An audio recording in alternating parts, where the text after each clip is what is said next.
ಕಳೆದ 2 ದಿವಸಗಳ ಹಿಂದೆ ನಮ್ಮ ಮುಖಂಡಗಳು ಸೇರಿ ಚರ್ಚೆ ಮಾಡಿ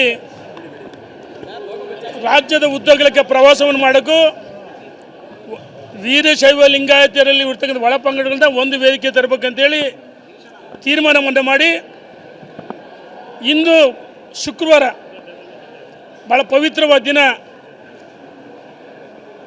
ಬೆಳಗ್ಗೆ ಡಾಬಾಸ್ಪೇಟೆಯಲ್ಲಿ ಪ್ರಾರಂಭ ಮಾಡಿ ತುಮಕೂರು ಶ್ರೀ ಶ್ರೀ ಶಿವಕುಮಾರ ಸ್ವಾಮೀಜಿಗಳ ಸಭಾಂಗಣದಲ್ಲಿ ಮುಖಂಡರುಗಳ ಸಭೆಯನ್ನು ಮಾಡಿದ್ದೀವಿ. ನಾಳೆ ದಾವಣಗೆರೆ, ಚಿತ್ರದುರ್ಗ, ಹಾವೇರಿ 3 ಜಿಲ್ಲೆಗಳ ಸಭೆಯನ್ನು ದಾವಣಗೆರೆ ಸಮೃದ್ಧಿ ಕನ್ವೆನ್ಷನ್ ಹಾಲ್ ಮಾಡ್ತೀವಿ. 4ನೇ ತಾರೀಕು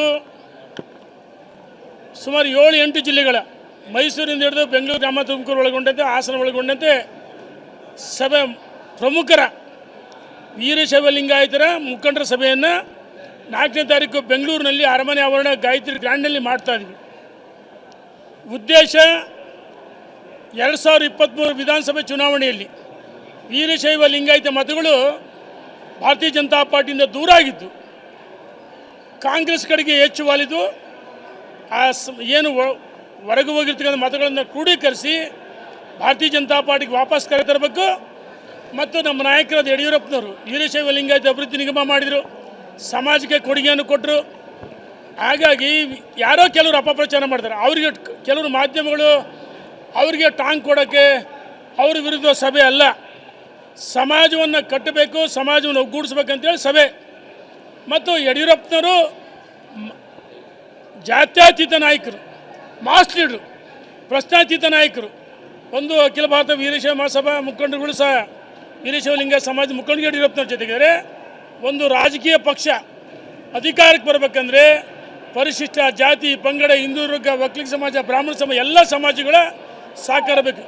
ಯಡಿಯೂರಪ್ಪನವರು ಎಲ್ಲ ಸಮಾಜಗಳಿಗೆ ಸಾಮಾಜಿಕ ನ್ಯಾಯ ಕೊಟ್ಟರಂತರು ಕೇವಲ ಒಂದು ವರ್ಗದ ನಾಯಕ ಅಲ್ಲ. ನಾವುಗಳು ವೀರಶೈವ ಲಿಂಗಾಯತ ಮುಖಂಡರುಗಳು ಒಟ್ಟಿಗೆ ಸೇರಿ ಇಂಥ ಪೂರ್ವ ಸಭೆಯನ್ನು ಮಾಡ್ತಾಯಿದ್ವಿ.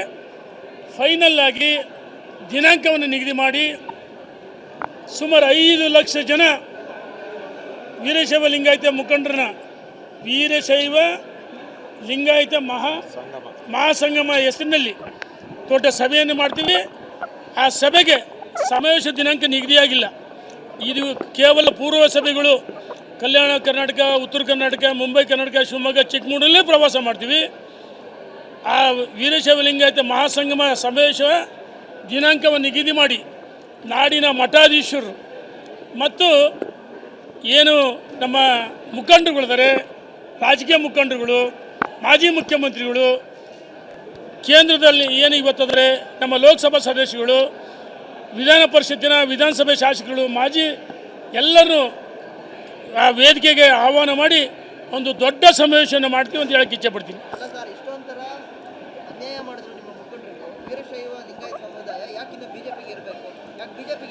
ನೋಡೋಣ, ವೀರಶೈವ ಲಿಂಗಾಯತರಿಗೆ ಭಾರತೀಯ ಜನತಾ ಪಾರ್ಟಿ ಅನ್ಯಾಯ ಮಾಡಿ ಯಡಿಯೂರಪ್ಪನವರು ಮುಖ್ಯಮಂತ್ರಿ ಮಾಡಿದೆ, ಉಪಮುಖ್ಯಮಂತ್ರಿ ಆಗಿದ್ದಾರೆ, ರಾಜ್ಯದ ಅಧ್ಯಕ್ಷ ಆಗಿದ್ದಾರೆ, ವಿಜೇಂದ್ರ ಅಧ್ಯಕ್ಷ ಆಗಿದ್ದಾರೆ. ಹಾಗಾಗಿ ಪಕ್ಷ ನಮಗೇನು ಅನ್ಯಾಯ ಮಾಡಿಲ್ಲ. ಇವತ್ತೇನಾಗಿದೆ, ವೀರಶೈವ ಲಿಂಗಾಯತನ ಒಡೆಯತಕ್ಕಂಥ ಪ್ರಯತ್ನವನ್ನು ಕೆಲವು ದುಷ್ಟಶಕ್ತಿಗಳು ಮಾಡ್ತಾ ಇದ್ದಾರೆ. ಅದಕ್ಕೋಸ್ಕರ ನಾವು ಪೂರ್ವ ಸಭೆಗಳು ಮಾಡ್ತಾ ಇದ್ದೀವಿ. ಸಮಾವೇಶ ಮಹಾಸಂಗಮ ದಿನಾಂಕ ನಿಗದಿ ಮಾಡಿಲ್ಲ, ಮಾಡ್ತೀವಿ. ಅಣ್ಣ, ಈಗ ದಯಮಾಡಿ ಅರ್ಥ ಮಾಡ್ಕೊಳ್ರಿ. ನಾವು ಏನು ಬೆಳಗ್ಗೆಯಿಂದ ಡಾಬಾಸ್ಪೇಟೆಯಲ್ಲಿ ಸಭೆ ಮಾಡ್ತೀವಿ, ಇವತ್ತು ಇಲ್ಲಿ ಮಾಡ್ತೀವಿ, ನಾಳೆ ದಾವಣಗೆರೆಯಲ್ಲಿ ಮಾಡ್ತೀವಿ, ಬೆಂಗಳೂರು ಮಾಡ್ತೀವಿ. ಉದ್ದೇಶ ಸಮಾಜದ ಮುಖಂಡರುಗಳನ್ನು, ಸಮಾಜದ ಬಂಧುಗಳನ್ನು, ಮಹಿಳೆಯರು ಸೇರಿಸಿ ಒಂದುಗೂಡಬೇಕಂತೇಳಿ ಒಳಪಂಗಡದ ಇಂದ ಸಭೆ ಮಾಡ್ತೀವಿ. ಅಂತಿಮವಾಗಿ ಸಮಾವೇಶಕ್ಕೆ ನಾಡಿನ ಮಠಾಧೀಶರು, ಹಾಲಿ ಮಾಜಿ ಎಲ್ಲರೂ ಕರಿತೀವಿ. ಅಣ್ಣ, ಆಹ್ವಾನ ಮಾಡಿಲ್ಲ, ಕಟ್ಟಿದ ನಾವು ಆಹ್ವಾನ ಮಾಡಿಲ್ಲ ಅಣ್ಣ, ಸಮಾಜ ಅಷ್ಟೇ. ಇಲ್ಲಿ ನೋಡಿ, ಜಿಲ್ಲಾಧ್ಯಕ್ಷರಿದ್ದಾರೆ ಅಣ್ಣ, ಒಂದು ನಿಮಿಷ, ಜಿಲ್ಲಾಧ್ಯಕ್ಷರಿದ್ದಾರೆ, ತಾಲೂಕು ಅಧ್ಯಕ್ಷರಿದ್ದಾರೆ, ಬ್ಯಾಂಕು ಅಧ್ಯಕ್ಷರಿದ್ದಾರೆ, ಸದಸ್ಯರು, ನಿರ್ದೇಶಕರುಗಳಿದ್ದಾರೆ, ಮುಖಂಡರುಗಳಿದ್ದಾರೆ, ಮಹಿಳೆಯರಿದ್ದಾರೆ. ನಾವು ಅಂತಿಮವಾಗಿ ಮಠಾಧೀಶರನ್ನು, ಹಾಲಿ ಮಾಜಿಗಳನ್ನೆಲ್ಲರೂ ಕರಿತೀವಿ. ಧನ್ಯವಾದಗಳು. ನೋಡೋಣ, ಬಂದಿಲ್ಲ ಅಂತ ಇಲ್ಲಿ ನನಗೆ ನೋಡೋಣ ಯಾವುದೂ ಗೊತ್ತಿಲ್ಲ. ನಮಗೆ ಇವತ್ತು ರಾಜ್ಯದ ಅಧ್ಯಕ್ಷರು ವಿಜಯೇಂದ್ರ ಆಯಿತಾ, ಯಡಿಯೂರಪ್ಪನವ್ರ ಕೈ ಬಲಪಡಿಸ್ಬೇಕು. ಯಡಿಯೂರಪ್ಪನವ್ರು ಯಾವ ಸಭೆ ಮಾಡಿರಿ, ನನ್ನ ಪರವಾಗಿ ಹೋಗ್ರಿ, ಬಣ ಮಾಡಿರಿ ಅಂತ ಏನು ಹೇಳಿಲ್ಲ. ಹಾಗಾಗಿ ನಾವು ಇವತ್ತು ಯಡಿಯೂರಪ್ಪನ ವಿಜಯೇಂದ್ರ ಅವರ ಕೈ ಬಲಪಡಿಸ್ಬೇಕು, ಈ ಸಮಾಜ ಸಂಘಟನೆ ಮಾಡಬೇಕು, ಹೊರಗೆ ಹೋಗಿರ್ತಕ್ಕಂಥ ಮಾತುಗಳು ಕರೆತರಬೇಕು, ಅದು ನಮ್ಮ ಉದ್ದೇಶ. ಧನ್ಯವಾದ. ಯಾರು ಹೇಳಿ ಅಣ್ಣ, ಯಡಿಯೂರಪ್ಪನವ್ರ ವಿರೋಧಿಗಳಿಲ್ಲ, ಯಡಿಯೂರಪ್ಪನವ್ರ ಅಜಾತ ಶತ್ರು. ಯಡಿಯೂರಪ್ಪನವ್ರ ಅಜಾತ ಶತ್ರು. ಯಾರನ್ನ ಜನ ಈ ದಾರಿಗೆ ಹೋಗೋಲ್ಲ ಕೂಗಿರೆ ಅದಕ್ಕೆ ನೋಡೋಣ, ಯಡಿಯೂರಪ್ಪನವ್ರ ತೂಕ ಕಡಿಮೆ ಆಗುತ್ತಾ? ಯಡಿಯೂರಪ್ಪ ಆನೆ ನಡೆದಿದ್ದ ದಾರಿ. ಯಡಿಯೂರಪ್ಪ ಗುಡುಗಿದರೆ ವಿಧಾನಸೌಧ ನೋಡೋದ್ರಿಂದ ಹಳ್ಳಿ ಜನ ಮಾತಾಡ್ತಾರೆ. ಇದೇನಂತಾರಲ್ಲ, ಕೋಳಿ ಕೂಗೋದು ಹಳ್ಳಿಗಳಿಲ್ಲ, ಆಡು ಮುಟ್ಟದ ಸೊಪ್ಪಿಲ್ಲ. ಹಂಗೆ ಯಡಿಯೂರಪ್ಪ ನೋಡಿರ್ತಕ್ಕಂಥ ಹಳ್ಳಿಗಳಿಲ್ಲ. ಅವರು ಅಭಿವೃದ್ಧಿ ಮಾಡಿದ್ರೆ ಯಾರು ಎಲ್ಲ ಸಮಾಜಕ್ಕೆ ಅಭಿವೃದ್ಧಿ ಮಾಡಿದ್ದಾರೆ. ಕಳೆದ 2 ದಿವಸಗಳ ಹಿಂದೆ ನಮ್ಮ ಮುಖಂಡಗಳು ಸೇರಿ ಚರ್ಚೆ ಮಾಡಿ ರಾಜ್ಯದ ಉದ್ದಗಲಕ್ಕೆ ಪ್ರವಾಸವನ್ನು ಮಾಡೋಕ್ಕೂ ವೀರಶೈವ ಲಿಂಗಾಯತರಲ್ಲಿ ಇರ್ತಕ್ಕಂಥ ಒಳಪಂಗಡಗಳಿಂದ ಒಂದು ವೇದಿಕೆ ತರಬೇಕಂತೇಳಿ ತೀರ್ಮಾನವನ್ನು ಮಾಡಿ ಇಂದು ಶುಕ್ರವಾರ ಭಾಳ ಪವಿತ್ರವಾದ ದಿನ ಬೆಳಗ್ಗೆ ಡಾಬಾಸ್ಪೇಟೆಯಲ್ಲಿ ಪ್ರಾರಂಭ ಮಾಡಿ ತುಮಕೂರು ಶ್ರೀ ಶಿವಕುಮಾರ ಸ್ವಾಮೀಜಿಗಳ ಸಭಾಂಗಣದಲ್ಲಿ ಮುಖಂಡರುಗಳ ಸಭೆಯನ್ನು ಮಾಡಿದ್ದೀವಿ. ನಾಳೆ ದಾವಣಗೆರೆ, ಚಿತ್ರದುರ್ಗ, ಹಾವೇರಿ 3 ಜಿಲ್ಲೆಗಳ ಸಭೆಯನ್ನು ದಾವಣಗೆರೆ ಸಮೃದ್ಧಿ ಕನ್ವೆನ್ಷನ್ ಹಾಲ್ ಮಾಡ್ತೀವಿ. 4ನೇ ತಾರೀಕು ಸುಮಾರು 7-8 ಜಿಲ್ಲೆಗಳ ಮೈಸೂರಿಂದ ಹಿಡಿದು ಬೆಂಗಳೂರು, ಗ್ರಾಮ, ತುಮಕೂರು ಒಳಗೊಂಡಂತೆ, ಹಾಸನ ಒಳಗೊಂಡಂತೆ ಸಭೆ ಪ್ರಮುಖರ ವೀರಶೈವ ಲಿಂಗಾಯತರ ಮುಖಂಡರ ಸಭೆಯನ್ನು 4ನೇ ತಾರೀಕು ಬೆಂಗಳೂರಿನಲ್ಲಿ ಅರಮನೆ ಆವರಣ ಗಾಯತ್ರಿ ಗ್ರ್ಯಾಂಡ್ನಲ್ಲಿ ಮಾಡ್ತಾಯಿದ್ವಿ. ಉದ್ದೇಶ 2023 ವಿಧಾನಸಭೆ ಚುನಾವಣೆಯಲ್ಲಿ ವೀರಶೈವ ಲಿಂಗಾಯತ ಮತಗಳು ಭಾರತೀಯ ಜನತಾ ಪಾರ್ಟಿಯಿಂದ ದೂರ ಆಗಿದ್ದು, ಕಾಂಗ್ರೆಸ್ ಕಡೆಗೆ ಹೆಚ್ಚು ವಾಲಿದ್ದು. ಏನು ಹೊರಗೆ ಹೋಗಿರ್ತಕ್ಕಂಥ ಮತಗಳನ್ನು ಕ್ರೋಢೀಕರಿಸಿ ಭಾರತೀಯ ಜನತಾ ಪಾರ್ಟಿಗೆ ವಾಪಸ್ ಕರೆತರಬೇಕು. ಮತ್ತು ನಮ್ಮ ನಾಯಕರಾದ ಯಡಿಯೂರಪ್ಪನವರು ವೀರಶೈವ ಲಿಂಗಾಯತ ಅಭಿವೃದ್ಧಿ ನಿಗಮ ಮಾಡಿದರು, ಸಮಾಜಕ್ಕೆ ಕೊಡುಗೆಯನ್ನು ಕೊಟ್ಟರು. ಹಾಗಾಗಿ ಯಾರೋ ಕೆಲವರು ಅಪಪ್ರಚಾರ ಮಾಡ್ತಾರೆ. ಅವರಿಗೆ ಕೆಲವರು ಮಾಧ್ಯಮಗಳು ಅವರಿಗೆ ಟಾಂಗ್ ಕೊಡೋಕ್ಕೆ ಅವ್ರ ವಿರುದ್ಧ ಸಭೆ ಅಲ್ಲ, ಸಮಾಜವನ್ನು ಕಟ್ಟಬೇಕು, ಸಮಾಜವನ್ನು ಒಗ್ಗೂಡಿಸ್ಬೇಕಂತೇಳಿ ಸಭೆ. ಮತ್ತು ಯಡಿಯೂರಪ್ಪನವರು ಜಾತ್ಯತೀತ ನಾಯಕರು, ಮಾಸ್ ಲೀಡರು, ಪ್ರಶ್ನಾತೀತ ನಾಯಕರು. ಒಂದು ಅಖಿಲ ಭಾರತ ವೀರಶೈವ ಮಹಾಸಭಾ ಮುಖಂಡರುಗಳು ಸಹ ವೀರಶೈವ ಲಿಂಗಾಯತ ಸಮಾಜ ಮುಖಂಡರು ಯಡಿಯೂರಪ್ಪನವ್ರ ಜೊತೆಗಿದ್ದಾರೆ. ಒಂದು ರಾಜಕೀಯ ಪಕ್ಷ ಅಧಿಕಾರಕ್ಕೆ ಬರಬೇಕಂದ್ರೆ ಪರಿಶಿಷ್ಟ ಜಾತಿ, ಪಂಗಡ, ಹಿಂದೂ ವರ್ಗ, ಒಕ್ಕಲಿಗ ಸಮಾಜ, ಬ್ರಾಹ್ಮಣ ಸಮಾಜ ಎಲ್ಲ ಸಮಾಜಗಳ ಸಹಕಾರ ಬೇಕು. ಯಡಿಯೂರಪ್ಪನವರು ಎಲ್ಲ ಸಮಾಜಗಳಿಗೆ ಸಾಮಾಜಿಕ ನ್ಯಾಯ ಕೊಟ್ಟಂತರು ಕೇವಲ ಒಂದು ವರ್ಗದ ನಾಯಕ ಅಲ್ಲ. ನಾವುಗಳು ವೀರಶೈವ ಲಿಂಗಾಯತ ಮುಖಂಡರುಗಳು ಒಟ್ಟಿಗೆ ಸೇರಿ ಇಂಥ ಪೂರ್ವ ಸಭೆಯನ್ನು ಮಾಡ್ತಾಯಿದ್ವಿ. ಫೈನಲ್ ಆಗಿ ದಿನಾಂಕವನ್ನು ನಿಗದಿ ಮಾಡಿ ಸುಮಾರು 5 ಲಕ್ಷ ಜನ ವೀರಶೈವ ಲಿಂಗಾಯತ ಮುಖಂಡರನ್ನ ವೀರಶೈವ ಲಿಂಗಾಯತ ಮಹಾಸಂಗಮ ಹೆಸರಿನಲ್ಲಿ ದೊಡ್ಡ ಸಭೆಯನ್ನು ಮಾಡ್ತೀವಿ. ಆ ಸಭೆಗೆ ಸಮಾವೇಶ ದಿನಾಂಕ ನಿಗದಿಯಾಗಿಲ್ಲ. ಇದು ಕೇವಲ ಪೂರ್ವ ಸಭೆಗಳು. ಕಲ್ಯಾಣ ಕರ್ನಾಟಕ, ಉತ್ತರ ಕರ್ನಾಟಕ, ಮುಂಬೈ ಕರ್ನಾಟಕ, ಶಿವಮೊಗ್ಗ, ಚಿಕ್ಕಮಗಳೂರಲ್ಲೇ ಪ್ರವಾಸ ಮಾಡ್ತೀವಿ.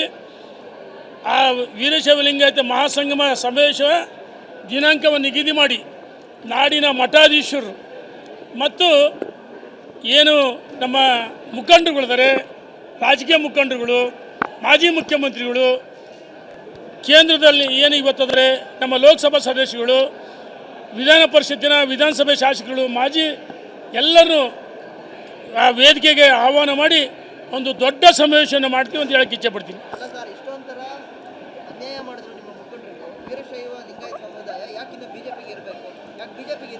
ನೋಡೋಣ,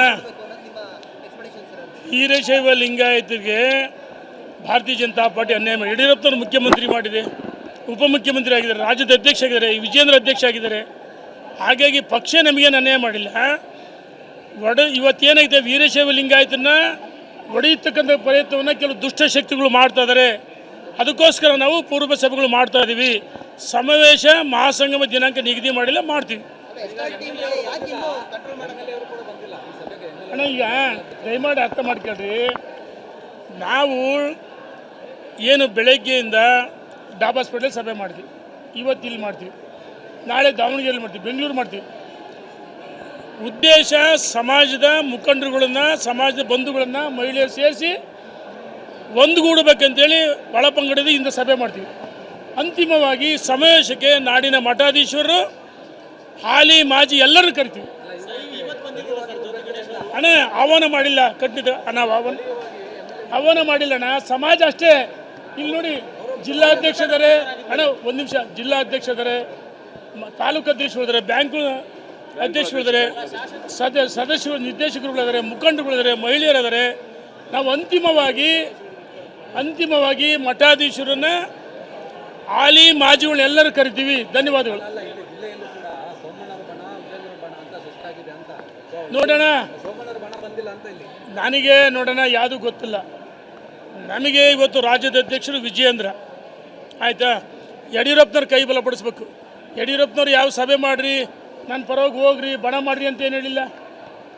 ಹಾಗಾಗಿ ನಾವು ಇವತ್ತು ಯಡಿಯೂರಪ್ಪನ, ವಿಜಯೇಂದ್ರವರು ಅವರ ಕೈ ಬಲಪಡಿಸ್ಬೇಕು, ಈ ಸಮಾಜ ಸಂಘಟನೆ ಮಾಡಬೇಕು, ಹೊರಗೆ ಹೋಗಿರ್ತಕ್ಕಂಥ ಮಾತುಗಳು ಕರೆತರಬೇಕು, ಅದು ನಮ್ಮ ಉದ್ದೇಶ. ಧನ್ಯವಾದ. ಯಾರು ಹೇಳಿ ಅಣ್ಣ, ಯಡಿಯೂರಪ್ಪನವ್ರ ವಿರೋಧಿಗಳಿಲ್ಲ, ಯಡಿಯೂರಪ್ಪನವ್ರ ಅಜಾತ ಶತ್ರು.